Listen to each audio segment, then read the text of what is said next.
Maaga nga akong nagising dito kasi pupunta kami ng Tagaytay. Niyaya kasi ako ng aking pinsan. Sino ba naman tayo kapag libre, 'di ba? Joke lang. So ayun, ako nga po pala ang nag-iisang boy, pero boy, Nagbiyahe nga ako mula sa aking dorm sa Mandaluyong papunta sa Taguig kung saan susunduin kami ng van na inarkila ng aking pinsan. May isa pa kasi akong pinsan sa Taguig para sama-sama na kami sa isang sasakyan.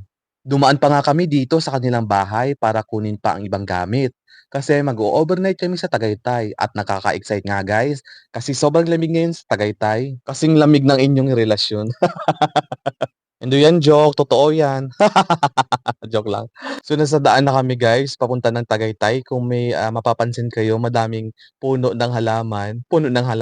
Siyempre, nasa ano kasi, nasa daanan, di ba? So ayun, nandito na tayo sa Tagaytay. Ang bilis, di ba?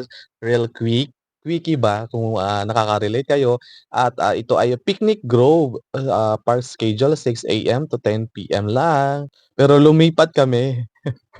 'Di ba? It's a prank. So, nasa ibang ano pala kami guys, sa ibang, location. So, dito tayo pupunta.